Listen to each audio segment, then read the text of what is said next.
Welcome to icon India. మనం ఈ class ద్వారా కేంద్ర ప్రభుత్వ పథకాలకి సంబంధించి సెంట్రల్ స్కీమ్స్ని గురించి తెలుసుకుందాం. ఈ స్కీమ్స్కి సంబంధించి ఆంధ్రప్రదేశ్, తెలంగాణ నుంచి ఎవరైతే వివిధ పోటీ పరీక్షలకి ప్రిపేర్ అవుతుంటారో వారికి ఎగ్జామ్స్లో చాలా కీలకంగా ప్రశ్నలు అనేవి అడగడం జరుగుతూ ఉంది. సో మరి ఈ ప్రశ్నలను మనం సమర్థవంతంగా ఆన్సర్ చేయడం కోసం ఇక్కడ మనం చెప్పుకునే స్కీమ్స్ అనేవి మీకు ఎక్కువగా ఎగ్జామినేషన్ పాయింట్ ఆఫ్ వ్యూలో ఉపయోగపడతాయి. స్కీమ్కి సంబంధించినటువంటి లేటెస్ట్ అప్డేట్స్తో సహా మనం ఇక్కడ డిస్కస్ చేయడం జరుగుతూ ఉంది. సో మరి ఈరోజు మనం ప్రధానమంత్రి జన్ ధన్ యోజనకి సంబంధించినటువంటి స్కీమ్ గురించి డిస్కస్ చేయబోతా ఉన్నాం. ఇది కేంద్ర ప్రభుత్వానికి సంబంధించి ఒక ముఖ్యమైనటువంటి ప్రభుత్వ పథకం. సో ఈ పథకం యొక్క ఉద్దేశం ఏంటి, పథకం ఎప్పుడు ప్రారంభించారు, పథకం వలన ఎవరు లబ్ధి పొందుతూ ఉన్నారు, పథకానికి సంబంధించిన లేటెస్ట్ అప్డేట్స్ ఏంటి అనేది మనం చాలా వివరంగా తెలుసుకుంటాం. సో మరి ప్రధానమంత్రి జన్ ధన్ యోజనకి సంబంధించి PMJDY అని అంటున్నాం. ఈ పథకం యొక్క పూర్తి వివరాలను ఈ క్లాస్ ద్వారా మనం తెలుసుకోబోతా ఉన్నాం. ఇటీవల ఎగ్జామ్స్లలో కేంద్ర ప్రభుత్వ పథకాలకి సంబంధించినటువంటి ఈ స్కీమ్స్ పైన క్వశ్చన్స్ ఎక్కువగా అడుగుతూ ఉన్నారు. సో ఈ పాయింట్ ఆఫ్ వ్యూలో మనల్ని ఎక్కువగా ఎగ్జామ్స్లో అడగడానికి అవకాశం ఉన్నటువంటి స్కీమ్ ఏంటి అని అంటే మనం మాట్లాడుతున్నటువంటి ప్రధానమంత్రి జన్ ధన్ యోజన. సో మరి ఈ ప్రధానమంత్రి జన్ ధన్ యోజన స్కీమ్ ఏదైతే ఉందో ఈ స్కీమ్ ఎప్పుడు ప్రారంభించబడింది, ఎప్పుడు ప్రకటించబడింది అనేది ప్రైమరీగా మనల్ని బేసిక్ లెవెల్లో అడిగేటువంటి క్వశ్చన్. సో అలా క్వశ్చన్ అడిగితే మనం మాట్లాడుతున్న ప్రధానమంత్రి జన్ ధన్ యోజనకి సంబంధించినటువంటి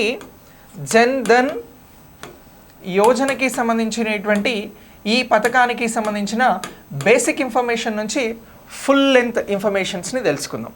సో ఈ యోజన అనేటువంటి ప్రధానమంత్రి జన్ ధన్ యోజన అనేటువంటి స్కీమ్ అనేది 2014 ఆగస్టు 15న ప్రకటించడం జరిగిందండి. ప్రకటన. సో ఇక్కడ ఏమంటున్నాం, క్లియర్గా ప్రకటన అనేది జరిగినది. ప్రకటించారు అని అంటున్నాం. ఎవరు ప్రకటించారు అని అంటే ప్రధానమంత్రి నరేంద్ర మోదీ గారు ప్రకటించడం జరిగింది. ఎవరు అని అంటున్నాం, ప్రధానమంత్రి నరేంద్ర మోదీ గారు ప్రకటించడం జరిగింది అని గుర్తుంచుకోవాలి. నరేంద్ర మోదీ గారు ప్రకటించారు. ఎప్పుడు ప్రకటించారు అని అంటున్నాం, ఈ ప్రకటించిన తేదీ ఎప్పుడు అని అంటే ఈ స్కీమ్ గురించి మనం చెప్పాల్సినటువంటి ఆన్సర్ 15th ఆగస్ట్ 2014లో ఈ పథకాన్ని ప్రకటన మాత్రమే చేయడం జరిగినది. సో ఇప్పుడు క్వశ్చన్లో ప్రకటించిన తేదీ ఏంటి, సో ఎవరు ప్రకటించారు అని అంటే ఆగస్టు 15, 2014న ప్రధానమంత్రి నరేంద్ర మోదీ గారు ఎర్రకోట రెడ్ ఫోర్ట్ నుంచి స్వతంత్ర దినోత్సవ వేడుకల సందర్భంగా ప్రకటించారు అని గుర్తుంచుకోవాలి. మరి మనం మాట్లాడుతున్నటువంటి ఈ పథకం ఎప్పుడు ప్రారంభించబడింది అని అడుగుతారు. సో మరి ప్రకటన సందర్భంగా ఎందుకోసం ఈ పథకాన్ని ప్రకటించారు అని కూడా అడుగుతారు. సో అలా అడిగితే మనం చెప్పాల్సినటువంటి ఆన్సర్ ఏంటి అని అంటే ఆర్థిక సేవలను అందించడం కోసం, అలాగే ఎవరైతే పేదలు ఉన్నారో వారిని బ్యాంకింగ్ వ్యవస్థలో చేర్చడం కోసము అని చెప్పాలి. సో ఇక్కడ రెండు అంశాలను చాలా స్పష్టంగా చెప్తా ఉన్నా. ఈ పథకం యొక్క ఉద్దేశం ఏమిటి, ఎందుకోసం ప్రకటించారు అని అంటే క్లియర్గా మనం ఒక అంశాన్ని చెప్పాల్సి ఉంటుందండి. సో దీన్ని నేను ఇక్కడ ఉద్దేశము అని రాస్తా ఉన్నా. సో ఈ పథకానికి సంబంధించినటువంటి ఉద్దేశం ఏమిటి అని అంటే ఆర్థిక వ్యవస్థలో ఎవరిని, పేదలను బ్యాంకింగ్ వ్యవస్థలోకి తీసుకురావడం, వ్యవస్థలో చేర్చడం కోసం ఈ పథకాన్ని చేర్చడం. అంటే బ్యాంకింగ్ వ్యవస్థలోకి పేదలను తీసుకొచ్చినప్పుడు ఏమవుతున్నారు అని అంటే వీరు ఆర్థిక వ్యవస్థలోకి అడుగు పెడుతున్నట్లే కదా. అలా ఇగో ఈ పథకం ఉద్దేశం ఏమిటి అని అంటే మనం పేదలని బ్యాంకింగ్ వ్యవస్థలో చేర్చడం లేదా ఆర్థిక వ్యవస్థలో ప్రజలని భాగస్వామ్యం చేయడం కోసం ఈ పథకం తీసుకువచ్చారు అని చెప్పాలి. ఇది ఉద్దేశం, ఇది ప్రకటన. సో ఇప్పుడు మరి ఈ పథకం అనేది ఎప్పుడు ప్రారంభించబడింది అని కూడా అడుగుతారు. సో మనం మాట్లాడుతున్న ప్రధాన్ మంత్రి జన్ధన్ యోజన అనేటువంటి పథకం ఎప్పుడు దీన్ని ప్రారంభించారు అని అంటారు. ప్రకటించిన అంశం తెలుసుకున్నాం కాబట్టి మనం ఒకసారి ప్రారంభించిన అంశం గురించి తెలుసుకుందాం. సో ఎప్పుడు ప్రారంభించారు ఈ పథకాన్ని అని అంటే మనం చెప్పాల్సినటువంటి డేట్ ఇక్కడ 28 ఆగస్ట్ 2014 అని చెప్పాలి. ఎప్పుడు అని అంటున్నాం 28 ఆగస్ట్ 2014 అని గుర్తుంచుకోవాలి. సో ఇప్పుడు ప్రకటన అనేది 15 ఆగస్ట్ 2014లో వచ్చింది. ఈ ప్రధాన్ మంత్రి జన్ధన్ యోజన అనేటువంటి స్కీమ్ ప్రారంభమైంది ఎప్పుడు అని అంటే మనం ప్రారంభించినటువంటి తేదీని 28 ఆగస్ట్ 2014లో దీన్ని ప్రారంభించారు అని చెప్పేసి మాట్లాడడం జరుగుతూ ఉంది. మరి ఇలా ప్రారంభించినటువంటి ఈ పథకాన్ని ప్రస్తుతం ఎలా గుర్తిస్తున్నారు అని అంటే ప్రపంచంలోనే అతిపెద్ద ఆర్థికపరమైనటువంటి అంటే ఎవరైతే పేదలు ఉన్నారో వారిని బ్యాంకింగ్ వ్యవస్థలోకి తీసుకొస్తున్నారు కాబట్టి ఈ పథకాన్ని ప్రపంచంలోనే అతిపెద్ద పథకంగా గుర్తిస్తూ ఉన్నారు. ఆర్థిక వ్యవస్థలో చేర్పులకి సంబంధించి ప్రపంచంలో అతిపెద్ద పథకం ఏది అని అంటారు. నేనేమడుగుతున్న క్వశ్చన్, ఆర్థిక వ్యవస్థలో చేర్చరు పేదలను లేదా ప్రజలను భాగస్వామ్యం చేయడంలో అతిపెద్ద పథకం ఏది అని అంటారు. అలా అడిగితే మనం చెప్పాల్సింది ఇగో ప్రపంచంలో అతిపెద్ద పథకంగా అతిపెద్ద ఆర్థిక వ్యవస్థ చేర్పు పథకంగా వ్యవస్థ చేర్పు అని అంటే ఇక్కడ ప్రజల్ని చేర్చుతున్నారు అని అన్నాం కదా, చేర్పు పథకంగా మనం ఈ పథకంని గుర్తించాలి. ప్రధాన్ మంత్రి జన్ధన్ యోజన అని అంటున్నాం, రైట్. ఇలా ఈ పథకాన్ని మనం ఒక ఇంపార్టెంట్ పాయింట్గా గుర్తుంచుకోవాల్సి ఉంటుంది. ప్రపంచంలోనే ప్రజలను ఆర్థిక వ్యవస్థలో భాగస్వామ్యం చేస్తున్న అతిపెద్ద పథకం ఏది అని అంటే మనం మాట్లాడుతున్న ప్రధానమంత్రి జన్ధన్ యోజన అనేటువంటి పథకంగా గుర్తుంచుకోవాలి. మరి ఇది ఎందుకు ప్రపంచంలో అతిపెద్ద పథకంగా మారింది? సో మారడానికి కారణాలు ఏంటి అని అంటే భారత ఆర్థిక వ్యవస్థలో బ్యాంక్ అకౌంట్స్ లేనటువంటి ప్రజలు ఎవరైతే ఉన్నారో వారికి సంబంధించి ప్రధాన్ మంత్రి జన్ధన్ యోజన పథకం ద్వారా బ్యాంకింగ్ అకౌంట్స్ని అందజేయడం జరుగుతూ ఉంది. సో ఏం అందజేస్తూ ఉన్నారు అని అంటున్నాం, బ్యాంక్ అకౌంట్స్ని అందిస్తూ ఉన్నారు. సో ఈ పథకంలో భాగంగా అందించబడుతున్నవి ఏంటి, బ్యాంక్ అకౌంట్స్ అని అంటున్నాం. ఈ అకౌంట్స్ ఎవరికి అందిస్తూ ఉన్నారు, పేదలకి, బ్యాంక్ అకౌంట్స్ లేనటువంటి వారికి అందించడం జరుగుతూ ఉంది. సో మరి ఈ పథకానికి సంబంధించి బ్యాంకింగ్ వ్యవస్థలో చేరుస్తూ ఈ పథకంలో బ్యాంక్ అకౌంట్స్ అందిస్తూ ఉన్నారు అని అంటున్నాం. మరి ఈ పథకంలో ఇప్పటి వరకు ఎంతమందికి బ్యాంక్ ఖాతాలు తెరవబడ్డాయి అని అంటే మొత్తం భారతదేశ జనాభాలో 50 కోట్ల పైన, ఎంత అని అంటున్నాం, 50 కోట్ల మందికి బ్యాంక్ అకౌంట్స్ అనేవి తెరవడం జరిగింది, బ్యాంక్ అకౌంట్స్ అనేవి ఇవ్వడం జరిగింది అనేటువంటి అంశాన్ని మనం ఇక్కడ గుర్తుంచుకోవాలి. ఇక్కడ 50 కోట్ల మందికి పైన బ్యాంక్ అకౌంట్స్ చేర్చబడితే ఇందులో ఎక్కువ బ్యాంక్ అకౌంట్స్ పొందినటువంటి వారు మహిళల, పురుషుల అని కూడా అడగడానికి అవకాశం ఉంటుంది. అలా అడిగితే మనం చెప్పాల్సింది ఏంటంటే మహిళలు ఎక్కువ అకౌంట్స్ని పొందడం జరిగినది. ఎవరు ఎక్కువ అకౌంట్స్ని పొందారు అని అంటున్నాం, మొత్తం 50 కోట్ల పై మంది బ్యాంక్ అకౌంట్స్ని ప్రధాన్ మంత్రి జన్ధన్ యోజన ద్వారా పొందితే అందులో ఎక్కువ అకౌంట్స్ని పొందినటువంటి వారు ఈ 50 కోట్ల మందిలో 55% మహిళలు ఉన్నారు అని గుర్తుంచుకోవాలి. ఎంతమంది అని అంటున్నాం, 55% మహిళలు ఉన్నారు. ఓకే, సో ఇలా ఇగో మహిళలు ఎక్కువగా జన్ధన్ యోజన అనేటువంటి పథకంలో బ్యాంక్ అకౌంట్స్ పొందారా అని అంటే పొందారు అని చెప్పాలి.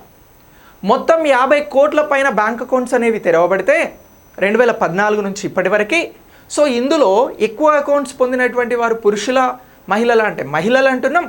ఎంతమంది ఇక్కడ ఎంత పర్సంటేజ్ ఆఫ్ ఉమెన్ బ్యాంక్ అకౌంట్స్ని పొందారు అంటే 55% అని చెప్పేసి చాలా క్లియర్గా చెప్పడం జరుగుతూ ఉంది.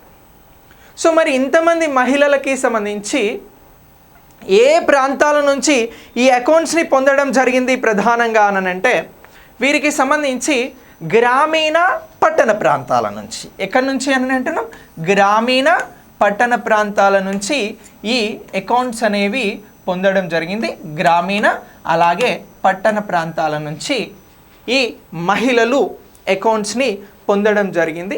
ఇక్కడ ఈ జన్ధన్ యోజనకి సంబంధించి ఈ పాయింట్ అనేది చాలా చాలా ఇంపార్టెంట్గా మనం గుర్తించాల్సి ఉంటుంది. ఓకే, సో మరి మహిళలకి సంబంధించి ఇక్కడ 55% అని చెప్పేసి మనం మాట్లాడినాం. సో మరి ఈ 55%కి సంబంధించి మొత్తం 50 కోట్ల పైన అకౌంట్స్ ఉన్నవి అని అన్నాం. మహిళల అకౌంట్స్ ఎంత అని ఫిగర్ అడగవచ్చు, అంటే పర్సంటేజ్ అడగకుండా నెంబర్ అడిగితే మనం చెప్పాల్సింది ఎంత అని అంటే 27.82 కోట్ల ఖాతాలు అనేవి మహిళలవి. కోట్ల బ్యాంక్ ఖాతాలు ఎవరివి అని అంటే మహిళలకి సంబంధించినవి అని గుర్తుంచుకోవాలి, రైట్? సో ఇలా ప్రధాన్ మంత్రి జన్ధన్ యోజన అనేటువంటి స్కీమ్లో మహిళలకి సంబంధించిన ప్రత్యేక భాగస్వామ్యాన్ని మనం గుర్తించాల్సి ఉంటుంది. సో ఇప్పుడు ఖాతాలు అనేవి బ్యాంకు అకౌంట్స్ అనేవి ఓపెన్ చేయడం జరుగుతూ ఉంది అని మాట్లాడుతున్నాం. ఇవి ఎలా అని అంటే జీరో అకౌంట్స్ అని కూడా మాట్లాడతాం. అంటే బ్యాంక్ అకౌంట్ ఓపెన్ చేయడానికి ఎలాంటి డబ్బులు అవసరం లేదు, అందుకోసం వీటిని జీరో అకౌంట్స్ అని అంటున్నాం. కానీ 50 కోట్ల పైన బ్యాంక్ ఖాతాలు తెరవడం ద్వారా ప్రభుత్వానికి సంబంధించి లేదా ఆర్థిక వ్యవస్థకి సంబంధించి ఏమైనా నిధులు సమకూరాయా అని అడుగుతారు. సో ఇది ఇంకొంచెం డెప్త్ క్వశ్చన్ అవుతుంది. ప్రధాన్ మంత్రి జన్ధన్ యోజనకి సంబంధించినటువంటి స్కీమ్లో మరొక ముఖ్యమైనటువంటి అంశం ఏంటి అని అంటే నిధులకి సంబంధించినటువంటి అంశం. సో నిధులు అని అంటున్నాం. అంటే నిధులు ఏంటి? సమీకరణ. నిధుల సమీకరణ అనేది ఈ పథకం ద్వారా జరిగినది. సో ప్రధాన్ మంత్రి జన్ధన్ యోజన పథకం ద్వారా ఎంత నిధుల సమీకరణ ఇప్పుడున్నటువంటి డేటా ప్రకారం జరిగినది అని అడుగుతారు. అలా అడిగితే మనం చెప్పాల్సింది ఏంటి అని అంటే సుమారు 2 లక్షల కోట్ల పైన నిధుల సమీకరణ జరిగినది. ఎంత అని అంటున్నాం? సుమారు 2 లక్షల కోట్ల పైన. యావరేజ్గా ఎంత అని అంటున్నాం? 2 లక్షల కోట్ల పైన ఏం జరిగినది అని అంటే నిధుల సమీకరణ అనేది జరిగింది. ఏ పథకం ద్వారా ఇది జరిగినది అని అంటున్నాం? ప్రధాన్ మంత్రి జన్ధన్ యోజన పథకం ద్వారా సుమారు 2 లక్షల కోట్ల పైన నిధుల సమీకరణ జరిగినది అనేటువంటి అంశాన్ని కూడా మనం ఇక్కడ గుర్తించాల్సి ఉంటుంది. ఇది ప్రధాన్ మంత్రి జన్ధన్ యోజనకి సంబంధించి నిధుల సమీకరణ పాయింట్ ఆఫ్ వ్యూలో క్వశ్చన్ అడిగితే నిధుల సమీకరణ ఎలా జరుగుతుంది ఇక్కడ అంటే డిపాజిట్ల రూపంలో జరుగుతుంది. ఎవరైనా బ్యాంక్ అకౌంట్ తీసుకున్నప్పుడు అది జీరో అకౌంట్స్ మెయింటైన్ చేసినప్పటికీ చాలామంది దగ్గర డబ్బులు ఉంటే తీసుకెళ్ళి బ్యాంకులో పొదుపు చేయడం మొదలుపెట్టారు.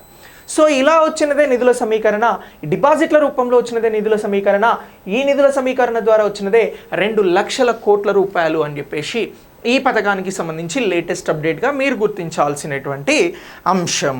ఓకేనా? సో మరి ఈ ప్రధాన్ మంత్రి జన్ధన్ యోజన పథకంలో కేవలం అకౌంట్సే ఇస్తున్నారా, జీరో అకౌంట్సే ఇస్తా ఉన్నారా అని అంటే కాదు.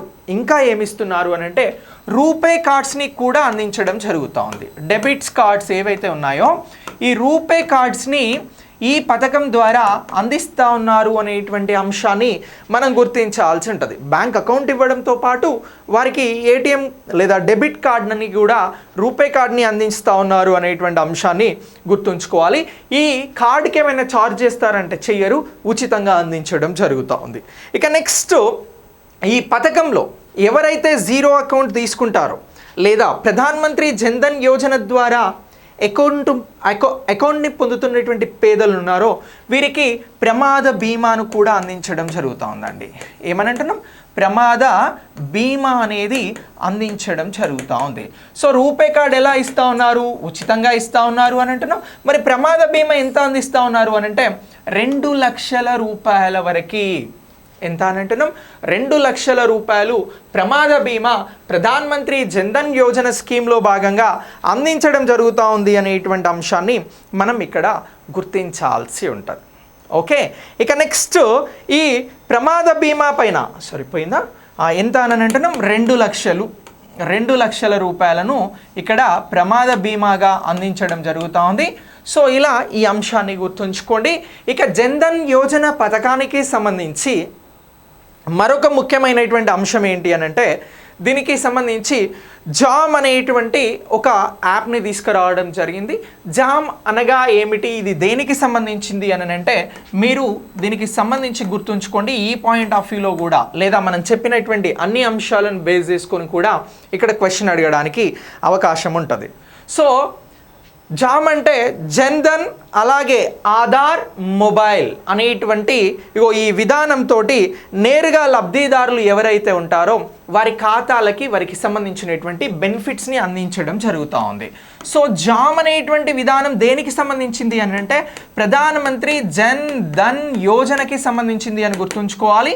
సో జామ్ అనగా ఏంటి అని అంటే జే అంటే జన్ధన్, ఏ అంటే ఆధార్, ఎం అంటే మొబైల్.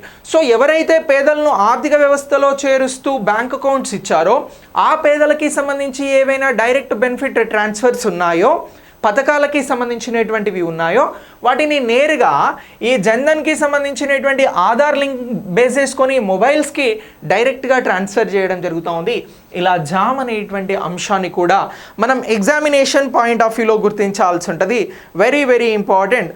సో ఇలా ఈ ప్రధాన్ మంత్రి జన్ధన్ యోజనకి సంబంధించినటువంటి స్కీమ్స్లో ఇవన్నీ కూడా అతి ముఖ్యమైనటువంటి ఇంపార్టెంట్ అంశాలుగా గుర్తుంచుకోవాలి. మిమ్మల్ని ప్రధాన్ మంత్రి జన్ధన్ యోజన అనేటువంటి స్కీమ్ గురించి అడిగితే అన్ని అంశాలు కూడా ముఖ్యమైనటువంటి అంశాలుగా మిమ్మల్ని స్టేట్మెంట్ లెవెల్లో క్వశ్చన్ అడిగినప్పుడు స్టేట్మెంట్ లెవెల్లో మీకు ఉపయోగపడేటువంటి అన్ని అంశాలను ఇందులో చెప్పడం జరిగినది. సో ఇలా ఈ కంటెంట్ని ఈ టాపిక్ని అప్డేట్ చేసుకోండి. నెక్స్ట్ స్కీమ్తో మళ్ళీ మనం కలుద్దాం. Thanks for watching.